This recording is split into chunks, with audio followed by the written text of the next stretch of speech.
Ese, Gane o no gane Massa. Si gana Ajá. Massa, yo creo que Massa no va a ser Alberto. No va a ser Alberto. Y si pierde Massa, también. o sea, en un caso o en otro vos ves la fecha de caducidad del Sí, kirchnerismo como sí, del proyecto que ellos armaron. Yo creo que en se octubre. termina.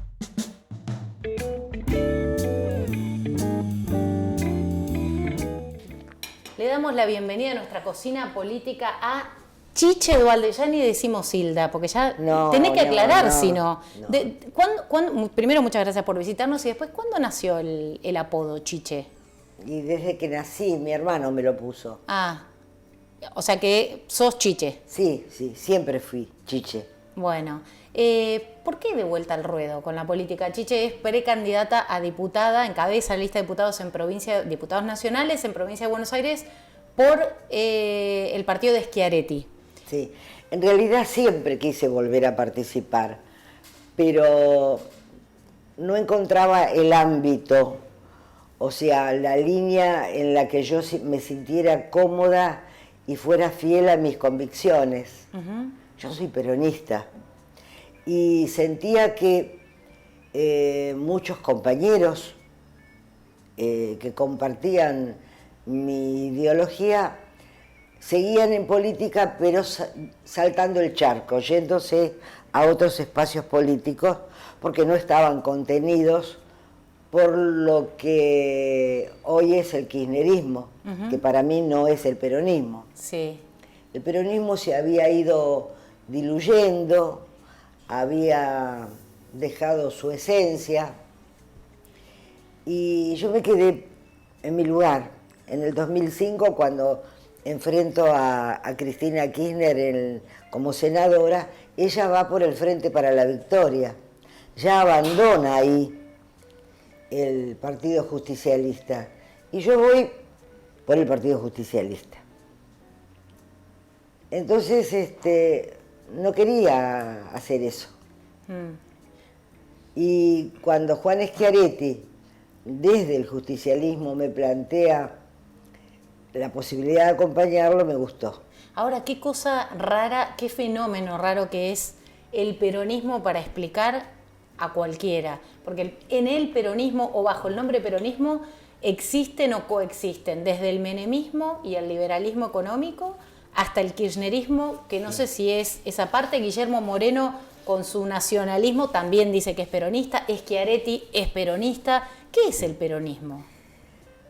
Bueno, yo soy doctrinariamente peronista, tal vez porque lo mamé, porque, bueno, soy mucho más grande que vos, porque viví una infancia que creo que fue feliz, con sus luces y sus sombras. El peronismo fue un movimiento autoritario porque era autoritario el tiempo en el que se desarrolla, o el tiempo en el que nace en el mundo. Los partidos eran autoritarios.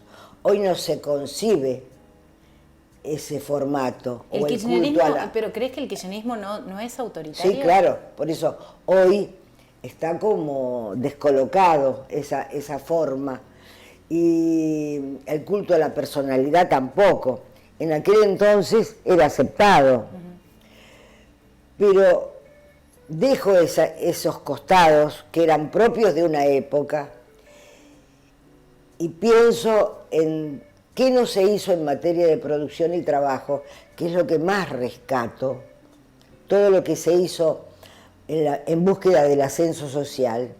Y la verdad que ojalá el peronismo recuperara eso y dejara los símbolos, porque fue como si se hubiera quedado con lo simbólico. El bombo, la marchita, que también perdió vigencia, combatiendo al capital, por ejemplo. La foto de Perón y Evita, y abandonó el magisterio conceptual del general Perón, abandonó su doctrina, y dejó de recordar lo más importante, que fue todo lo que se hizo en Argentina en materia de producción y trabajo, y en materia social, que la verdad, todo lo que se hizo en educación, en salud, yo no conocí la escuela privada, porque no existía prácticamente, como no existía la educación privada. Todos, el hijo del médico, del abogado y el hijo de un trabajador como mi padre, todos íbamos a la escuela pública, que era de excelencia. O sea, yo vengo de esa etapa de la Argentina, reconociéndole, vuelvo a repetirte, sus luces y sus sombras. Pero ese peronismo desapareció, porque como decía allá de la Torre, a los partidos como el justicialismo, que son aluvionales, van todos, los buenos, los malos, ahí entran todos. Pero vos dijiste hace poco, en una declaración, recién contabas cuando habías competido con Cristina en la provincia, y dijiste hace poco, me hubiera encantado tener la revancha. Y quiero participar en política para demostrar que peronismo no es kirchnerismo. Sí. ¿Qué diferencia uno de otro y por qué crees que Cristina no fue candidata a nada? Bueno, yo creo que Cristina se da cuenta de que ya ha ido perdiendo ese capital político que tenía, que ya no es lo mismo que fue en su primera etapa. Y no es lo mismo porque algo que caracterizaba el peronismo era el ascenso social. Y ellos nivelan para abajo, todos iguales, pero todos iguales de pobres, todos iguales en materia educativa. Bueno, lo dice Alberto Fernández, el mérito no existe, la salud pésima, o sea, nivelar para abajo, en todos los órdenes, eso no es peronismo. ¿Y por qué crees que a pesar de eso, el kirchnerismo como movimiento dentro del peronismo no solo se mantuvo, sino que creció en todos estos años, desde 2003 hasta ahora? Ellos llegaron con un relato muy bien armado que Néstor Kirchner aprovechó, se adueñó de los derechos humanos, a los que nunca le había dado importancia, con hechos simbólicos como bajar el cuadro de Videla y algunas cosas más, abrazarse a las madres de Plaza de Mayo, algunos hechos simbólicos. La economía funcionó bien en su etapa, una economía que había dejado en marcha Labaña, Duhalde, y aprovechó el viento de cola, la gente lo votaba, creía en él, crece su imagen, porque la economía es lo que la gente mira con más detenimiento. Y bueno, crece su imagen de ganar con un 22% más o menos, crece enormemente. ¿Ahí no tuvieron cierto grado de responsabilidad ustedes? Porque muchos dicen, bueno, fue el candidato que eligió y que empujó Duhalde. Sí, pero es cierto que lo elige Duhalde, porque elige un hombre del peronismo, el único que mostraba voluntad de ser. Porque los anteriores, llámese Reutemann, De la Sota, Felipe Solá, no quisieron ser, y hubo otros. Pero él tenía voluntad de ser, él quería ser. Y bueno, fue, pero en las elecciones siguientes, inclusive en la de 2005, donde yo me presento y digo, van por las instituciones, y me quedé corta, la gente los votó, porque la economía funcionaba.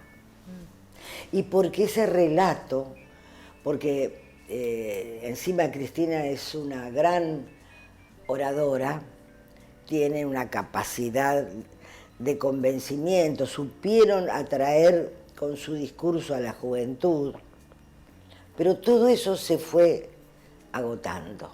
Y hoy están en la última etapa, yo creo que ya están en la última etapa, y es la primera vez que ella no puede con su dedo elegir al candidato. Ahí, antes de pasar al primer juego, y ahora te cuento de qué se trata, eso quería preguntarte.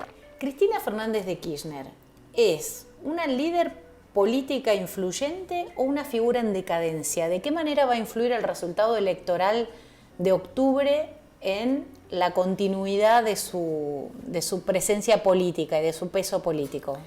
Ella indudablemente es una líder política, tal vez la líder política más clara que todavía tenemos, porque lamentablemente en la oposición no se termina de discernir quién es el líder.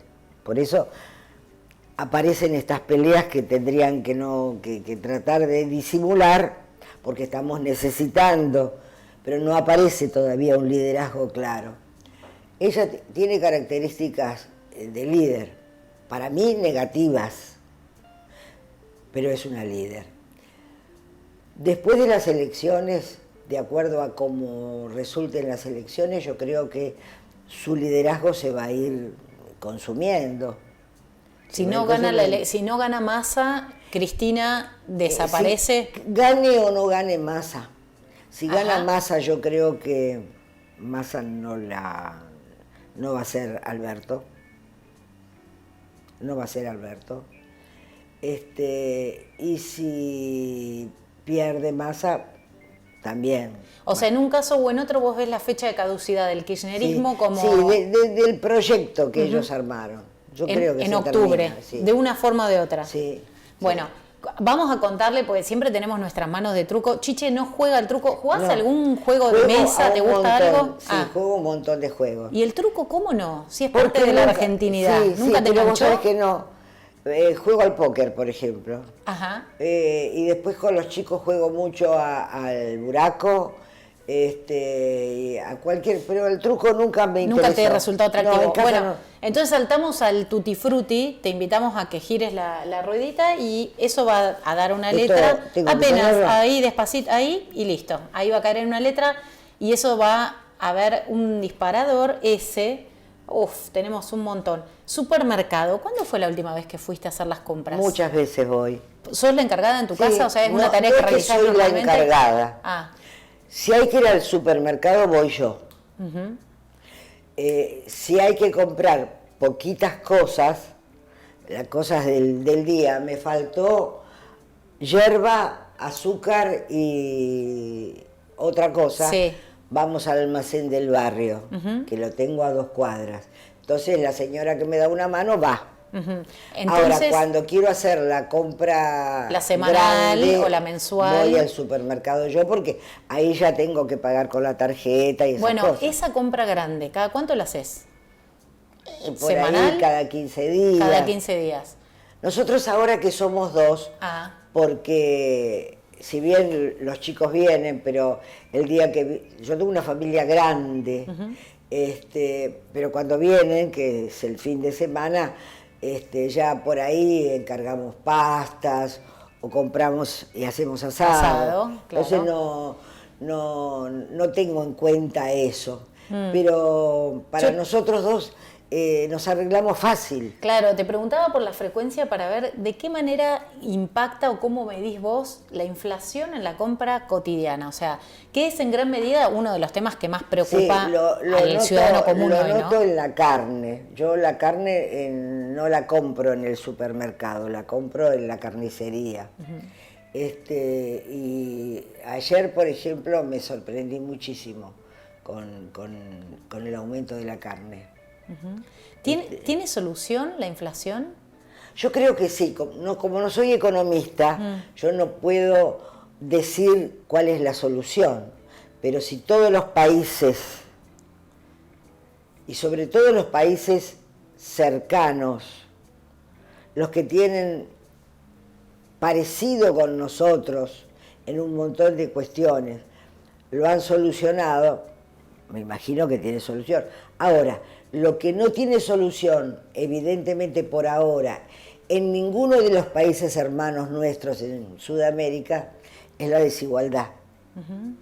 Yo veo, por lo menos cuando los visito, este año estuve en Chile, estuve en El Salvador, y noto que la desigualdad es enorme. Sí. La pobreza es enorme. No tienen inflación. Pero ¿y la situación de la Argentina en eso? Porque si hablamos o miramos los índices de pobreza son Pero digo, ¿qué están haciendo esos países? Están cuidando el equilibrio. Entonces, no gastan en educación pública, por eso siguen viniendo a nuestro país, a pesar de que estamos tan mal. Los países hermanos siguen viniendo a la universidad pública nuestra, porque ellos no pueden. La salud pública también siguen viniendo, porque no la tienen. O sea, cuidan el equilibrio, pero están careciendo de muchas cosas. Vos sabés que Sudamérica es la región más desigual del mundo, sí, incluso más que África. Claro. Sí. Entonces, ahora, en eso somos todos iguales.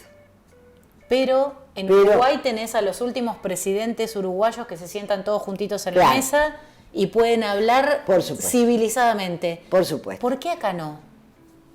Y yo no sé, evidentemente hay una tara dirigencial o una pobreza dirigencial que hace que no se den cuenta que para gobernar y para vivir cotidianamente vos necesitas llevarte bien.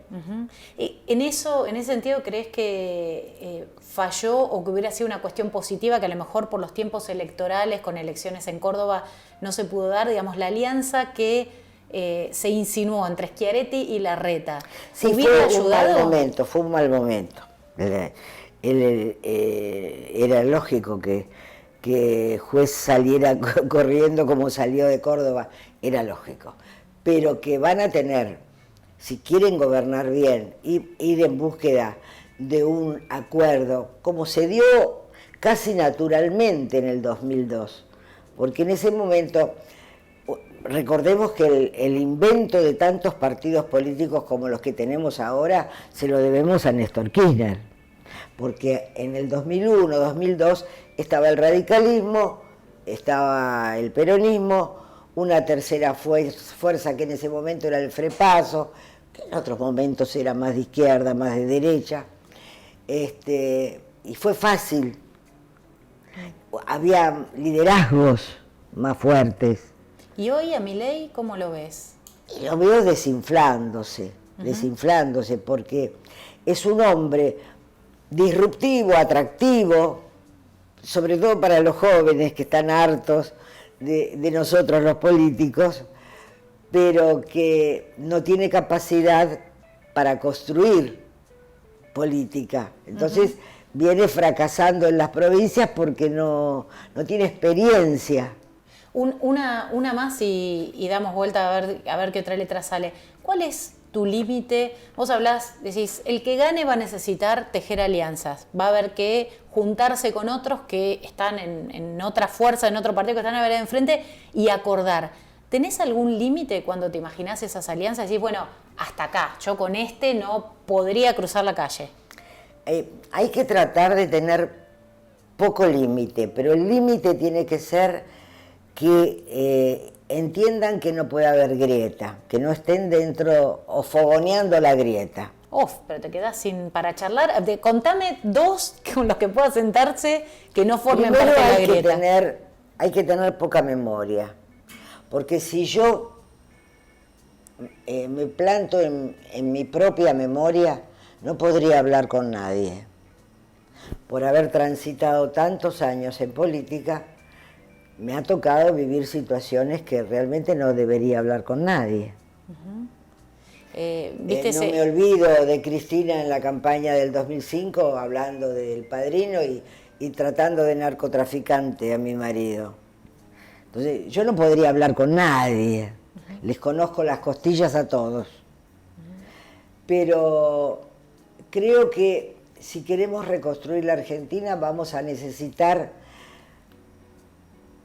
juntarnos con todos aquellos que entiendan que el país está en un momento tal vez más delicado que el 2001, más delicado, y que necesitamos juntarnos con todos aquellos que entiendan que hay que terminar con la grieta y que entiendan que hay que por lo menos ponerse de acuerdo en 7 o 8 políticas básicas que necesitamos, como el aire que respiramos, seguridad, producción y trabajo, educación, salud, justicia, no mucho más, no mucho más.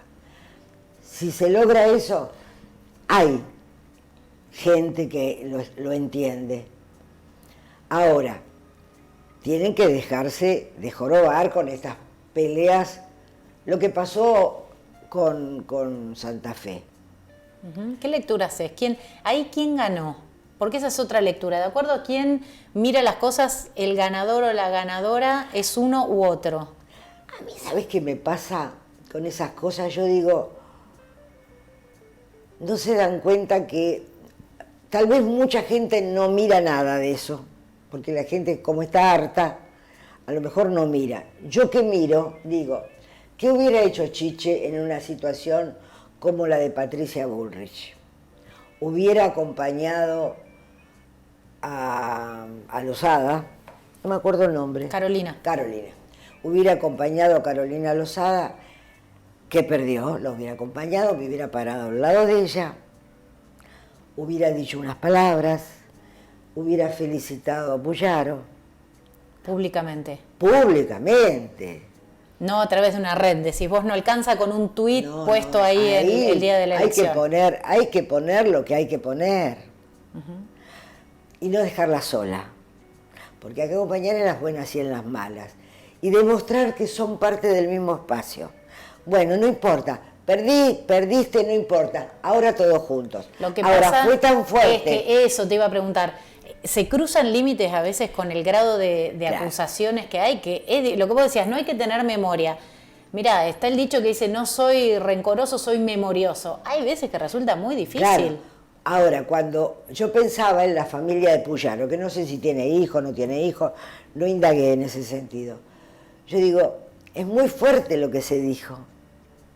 Entonces, ella que es una dirigente, supuestamente quiere ser la líder del espacio, tiene que decirle, Carolina, ahí no.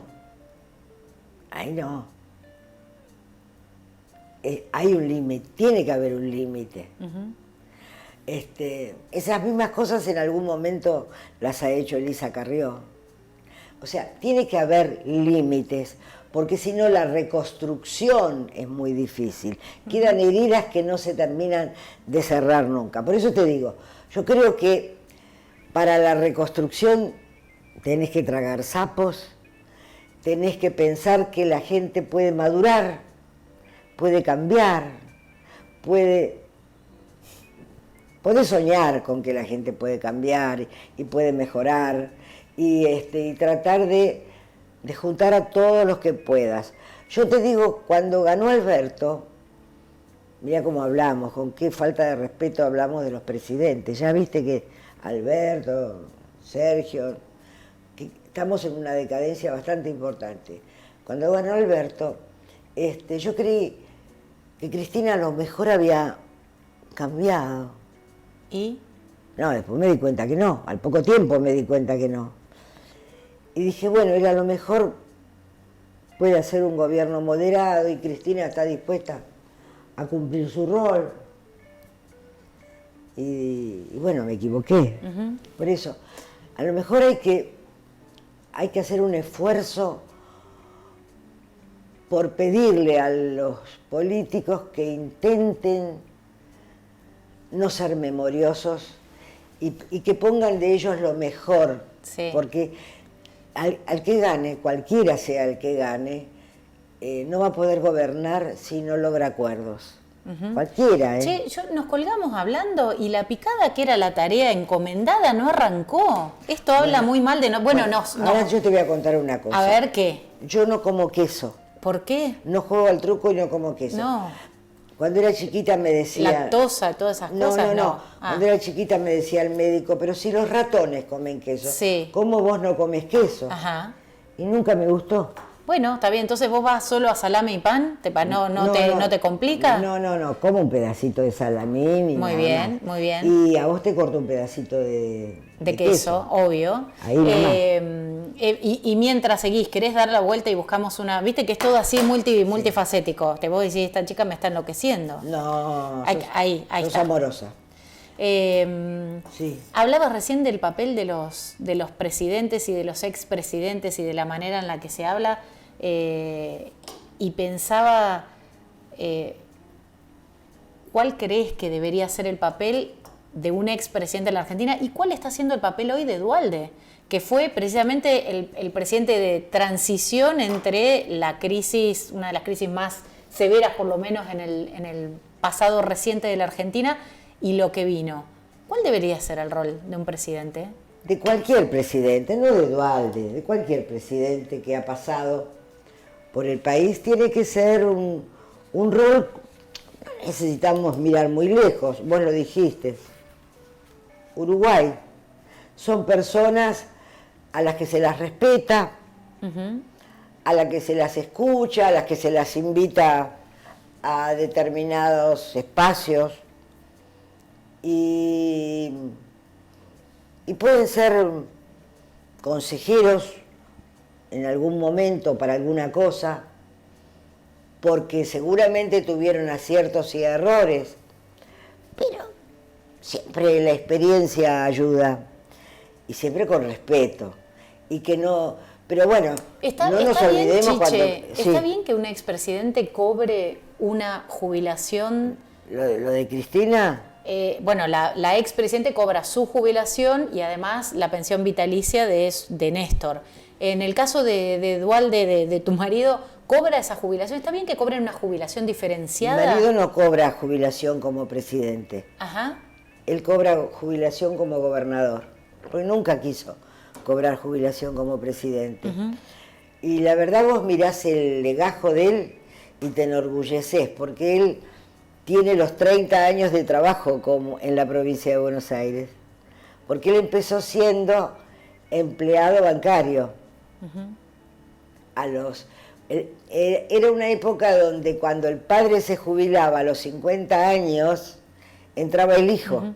O sea, tiene Banco Provincia, concejal, empleado municipal, tiene el cursus honorum hecho entonces, bueno, después 8 años como gobernador, intendente, 8 años, o sea que él tiene los años en la provincia y se jubiló como gobernador. Nunca quiso ser jubilado, y a veces le digo, ¿por qué no te jubilas como presidente? Porque no corresponde. Nunca ¿Hay mucha diferencia entre lo que cobra un presidente como jubilado que lo que cobra el gobernador? Sí. ¿Sabés cuánto cobra como jubilado? Como jubilado, ahora que le aumentaron, debe estar cobrando 800.000.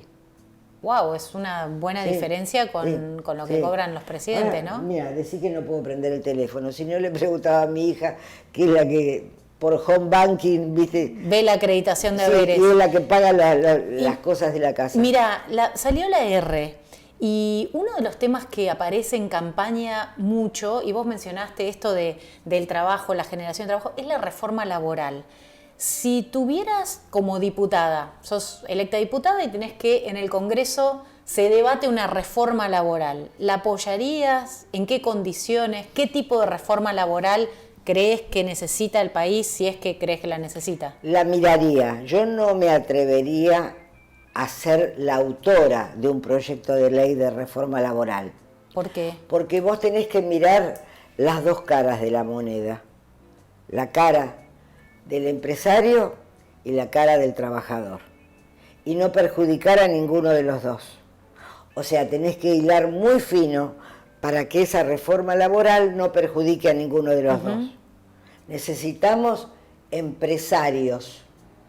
Los empresarios no son mala palabra, pero acá, por una cuestión ideológica, estúpida, los empresarios pequeños, medianos y grandes son mala palabra. Entonces, hay que mirarlo con mucho cuidado para favorecer al empresario y favorecer al trabajador. Que todos estén bien. Por eso, yo miraría con atención el proyecto que crea que contempla esto, la situación de los dos. ¿Pero crees que es un tema que la Argentina va a tener que debatir? debatir? Tiene que debatirlo, pero tratando de ser justo con las dos caras de la moneda. Hay que debatirlo, seguro. Pero como también no podemos seguir con tantos sindicatos por actividad. Es una vergüenza que cada sindicato tenga, cada actividad tenga 14 sindicatos. Los docentes de Capital deben ser mínimamente 14 sindicatos. Hay que volver a un sindicato por actividad. Porque entonces los reclamos son... Pero están dadas las condiciones, a ver, te lo pongo de esta manera. ¿Están dadas las condiciones en la Argentina para hacer reformas de ese tipo cuando el que está en el poder no es un gobierno peronista? Y de la otra manera, ¿un gobierno peronista motorizaría reformas de ese tipo? Hoy por la decadencia, porque yo creo que tenemos una profunda decadencia moral de base. Entonces creo que nadie se atreve a ponerle el cascabel al gato. Pero en realidad hay que hacer reformas que son como pilares que sustentan la democracia. Yo digo, ¿alguien se atreve a tocar el tema que para mí es muy importante de dejar de tener elecciones cada 2 años? Somos el único país de toda Sudamérica que tiene elecciones cada 2 años. Todos tienen cada 5 o cada 4. ¿Por qué nosotros tenemos cada 2? Sabiendo no solamente el costo económico, sino lo que representa. No, claro. ¿Por qué razón todavía no tenemos boleta única como tuvo Santa Fe, como tiene Córdoba? ¿Por qué? ¿Y por qué? Porque no hay voluntad política, porque algún... Y además de la voluntad, ¿no será que hay sectores que se benefician con ese sistema?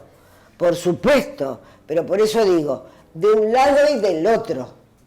De la grieta, vos decís que ahí la grieta no funciona, claro, ahí en los intereses unifica a todo el mundo. Claro, porque yo no los escucho hablar de estas cosas, ni de un lado ni del otro.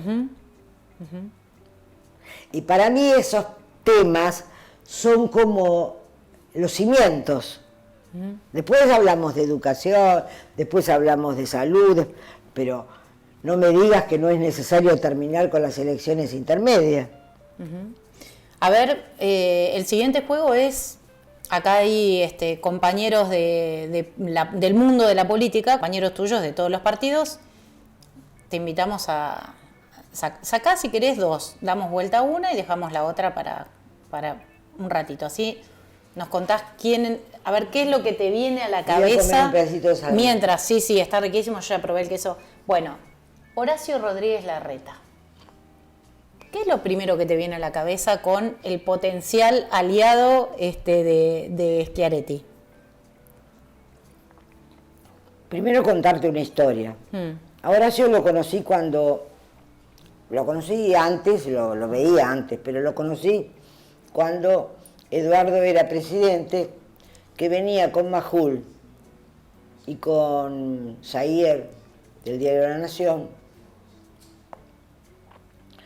porque querían terminar con el hambre y me planteaban hacer casas para darle, lugares físicos, casas para darle de comer a los chicos. Y yo le decía, no tenemos un peso. El lugar físico es lo de menos, los lugares físicos están... No podemos gastar en construcciones. Sí, hay que darle de comer, pero los lugares físicos existen. Ahí venían insistiendo con ese tema. Bueno, después hice una carrera política. Hoy lo veo moderado. ¿Y eso es bueno para el momento actual de la Argentina? ¿O hace falta alguien con más decisión? Porque claramente ahí la diferencia entre Bullrich dentro del mismo espacio y Larreta es una diferencia, ellos dicen, claro, de estilos más que de fondo. Evidentemente, los medios necesitan eso, esa diferenciación entre un moderado y una persona más aguerrida, porque eso vende, eso atrae. Yo me quedo con la moderación. Ahora, evidentemente, por algo también Milei creció, porque parece ser que la cosa más, no sé si llamarlo violenta, pero la cosa así más frontal, voy a terminar con todos los piqueteros, vende, pero es mentira.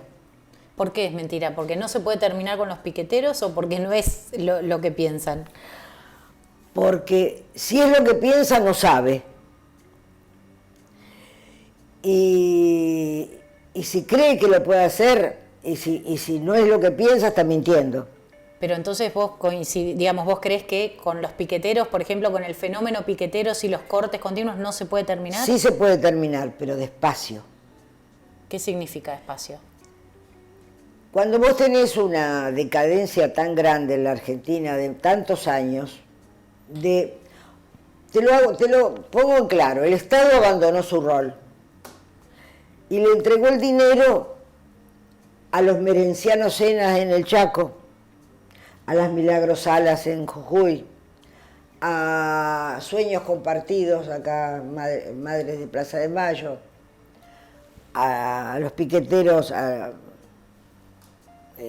los que quieras. Acá, vos abandonaste tu rol. Cada uno actúa como quiere. Merenciano Sena termina matando a Cecilia. Milagros Sala ya sabemos Sueños Compartidos. Desarmar eso, donde un sector se acostumbró a ganar más sin hacer nada. Ayer me decía un chico que trabaja en el municipio de Lomas, planta permanente, gano 89.000 pesos y algunas cosas fuera de lo básico, más o menos completo 130. Entonces, hay un sector que está muy cómodo, otro sector que no está cómodo porque tiene dignidad y quiere trabajo. ¿Yo puedo culpar a la gente que va a las marchas? No, sería injusta. Pero vos sí dijiste que los movimientos sociales tienen de rehenes a los pobres. Claro. Entonces, desarmar esa maquinaria porque el Estado abandonó su rol y le dio la plata a los movimientos sociales que hacen todo esto que estamos viendo, lleva tiempo, porque si no generas más violencia, tenés que hacerlo, tenés que ir generando trabajo genuino, y eso es respetando a los empresarios, sacándoles la pata de encima, generando las condiciones que el país le sobran condiciones, y incorporando a la gente al mundo del trabajo sin sacarle el plan, por un tiempo, despacito. ¿A vos te gusta tejer? Sí. A mí también. Y cuando la madeja se me hace un lío, tengo que armarme de paciencia. También hay que armarse de paciencia. Y empezar de la periferia hacia el centro, de los que más necesitan a los que menos necesitan. Y empezar despacito. Y ahí los intendentes tienen un rol que no cumplen. Los intendentes tienen que saber cuáles son las familias vulnerables, las que sí o sí lo necesitan, y llevar un registro. ¿Qué es de la vida de las manzaneras? Mientras voy dando vuelta, el próximo personaje es Jorge Macri. Las manzaneras, algunas son precandidatas en las listas que pude armar. Ajá. Van de segunda, van de tercera, porque yo creo que nadie conoce la realidad de los barrios más pobres mejor que ellas. ¿Pero sigue funcionando el sistema de manzaneras tal como lo conocimos? No. ¿Hace cuánto que se desarticuló eso? Después que me fui, ellos entendieron que no, que eso era insostenible, o qué sé yo, o porque estaba ligado a mí, y los distintos gobiernos lo fueron desarticulando. Lo último que había quedado era la leche, y también un día me acuerdo, Arroyo lo fui a ver especialmente porque era ministro en la provincia, y me dice, lo único que no puedo desarmar es la leche porque se me viene Moyano encima, porque claro, la leche había que repartirla todos los días en camiones, porque era leche fluida. Y después terminaron desarmándola también, y después les empezaron a pagar un sueldo, cosa que ellas no cobraban nada por lo que hacían. O sea, Y que el después las sistema quitaron. se desvirtuó. Pero bueno, no importa. Jorge Macri, ¿será el próximo jefe de gobierno porteño? Está peleada la cosa, ¿no? No sé. ¿Te parece, sos de las que critica el paso el cambio de domicilio en momentos electorales o si la persona, digamos, sirve, está todo bien? No está todo bien. En el caso de la capital, me es muy difícil analizarlo, porque yo siempre digo que hay que querer, para querer las cosas hay que conocerlas. Por ejemplo, en general no me gusta que los gobernadores de mi provincia sean de capital federal. Pero ya en la época de mi marido, cuando elige a Rucauf había nacido en La Matanza, legalmente podía ser, pero también era capitalino. Y también era capitalino Scioli. Por más que tengan domicilio, no legalmente puede ser, pero a la provincia para quererla tenés que vivirla. ¿Y en cambio en capital? En capital me confundo más porque este muchacho, Macri, si bien vive en Vicente López, ha vivido unos cuantos años, me parece que tiene todo un perfil capitalino, debe haber vivido mucho en capital. La capital es una cosa media rara. Entonces no sé si esto que yo siento en mi provincia lo puedo sentir ahí. Y parece ser que legalmente lo... Sí, legalmente sí. Yo te preguntaba Claro. más por el Ahora, cuestionamiento a nivel político. Claro, yo claramente lo veo en mi provincia. Acá sé que se fue a Vicente López. Todos los distritos que están muy pegados a Capital, me pasa con Avellaneda inclusive, votan como votan en la capital. Tienen más cercanía a la capital. Y ahí no sé si cuestionarlo. La verdad, me da lo mismo. No es mi provincia, hagan lo que quieran. Chiche, las últimas. La primera, Máximo Kirchner está trabajando en un proyecto para evitar que el próximo gobierno se le ocurra privatizar Aerolíneas Argentinas. Otra vez en la misma escena. Está loco. ¿Por qué? Porque no se trata de privado o público, se trata de que funcione. Las cosas pueden ser privadas y andar mal, o públicas y andar mal, y a la inversa. Lo que hay que controlar es que no den pérdida. No den pérdida. Hoy lo escuchaba a Schiaretti haciendo una nota en una radio importante, y yo coincido. Lo privado o lo público tiene que estar manejado bien. No dar pérdida, pagar ganancias. Después, ¿viste? Y entonces Aerolíneas vos no si llega el proyecto al Congreso, ¿votarías por la privatización de Aerolíneas o no? No, cuando ellos lo plantearon como la aerolínea de bandera, para que ande como está. Ahora, si me demuestran que una aerolínea de bandera anda bien, no me preocupa. No me preocupa el tema de que sea privada o estatal. Evidentemente, con este gobierno nada anda bien. Nada anda bien. Entonces me parece que no es un tema para discutir. Lo que hay que hacer es que funcione bien. Okay. Nada más. ¿Viste la serie 2001?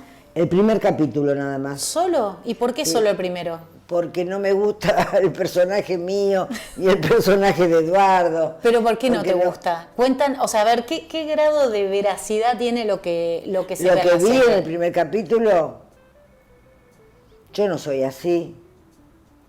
Eduardo no es así. ¿Cómo sentiste que los pintaban? Digamos, ¿cómo aparecen vos y tu marido en la serie? A mí me pintan como muy autoritaria, con mucha personalidad, con muchas cosas.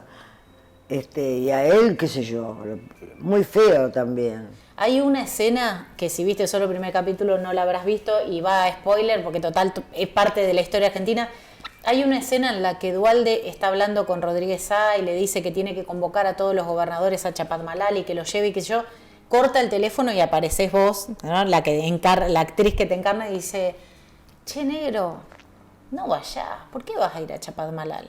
Entonces apareces como la que le hace fracasar de alguna manera el encuentro ese que vacía de poder a Rodríguez Sá, que toma un vuelo directo a San Luis, Claro, y que a partir de eso viene la debacle. Y nada más lejano que eso. ¿Ocurrió algo nada, así? Nada de eso. Ese día que se hace la reunión en Chapalmalal, Eduardo estaba jugando a las cartas en la casa de Oscar Rodríguez, que fue intendente del distrito de Presidente Perón, el esposo de Mabel Müller, no sé si lo ubica. Sí.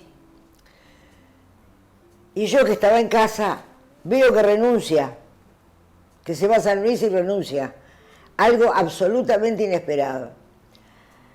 Se arma ¿qué había pasado? En Chapalmalal se arma una movida, un reclamo, la gente empieza a reclamar.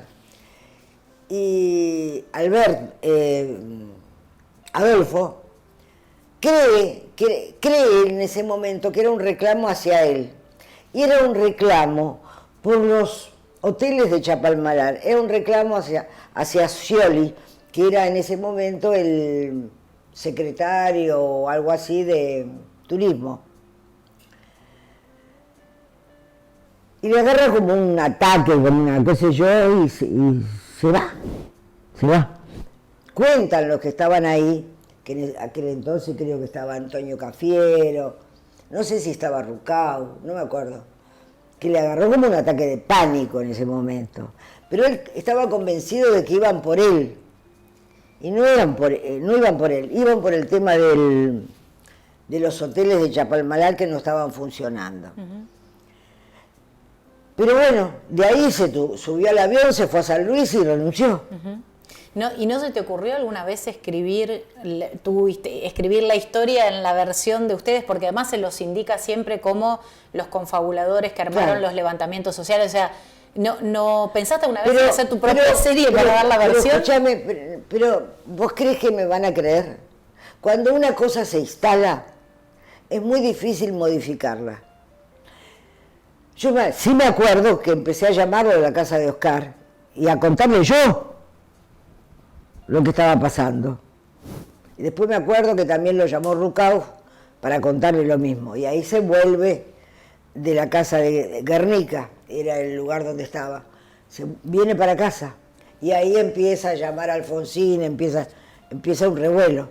Pero estaba tranquilo jugando a las cartas porque estaba tranquilo.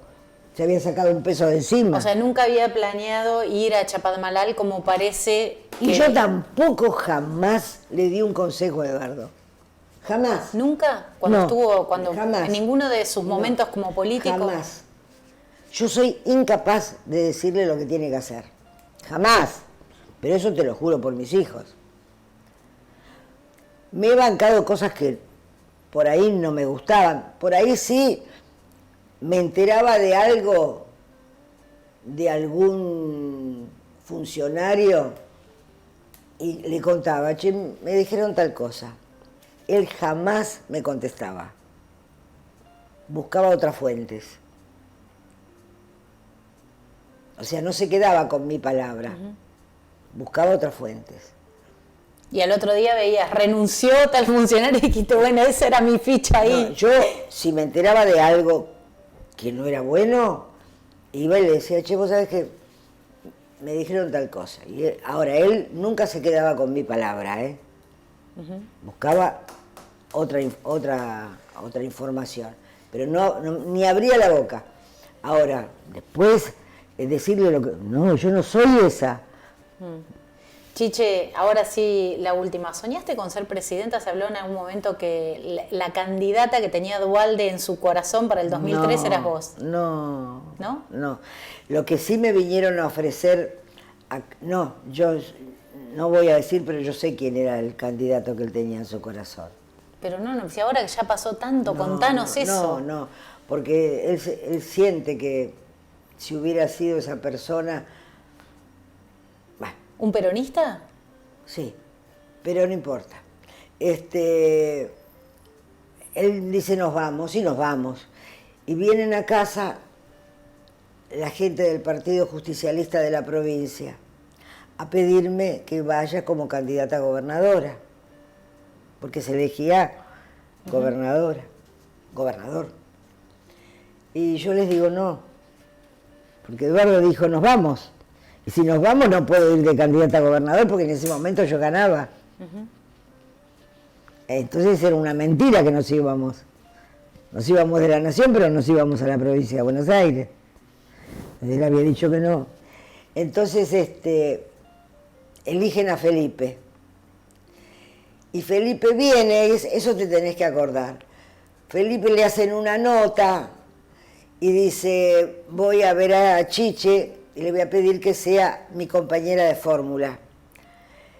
Y alguien, no sé, que le pregunta y él dice, ninguna mujer me dijo que no. ¿Vos te acordás de eso? De sí, esa frase. Sí, sí. Y viene a casa. Y yo le digo, no, Felipe, yo no puedo ser candidata, porque ya dije que no voy a ser candidata. Y tampoco voy a aceptar. Y aparte yo me llevaría muy mal con vos. ¿Por qué? Porque somos distintos. Y yo a cargo del Congreso Provincial hubiera hecho un desastre, porque ese Congreso hay que cambiarlo absolutamente. Uy, Chiche, nos podríamos quedar hablando rato, pero ya nos requete contrapasamos. Muchas gracias por tu tiempo, por habernos visitado en esta cocina política y ojalá que se repita una próxima visita. Gracias.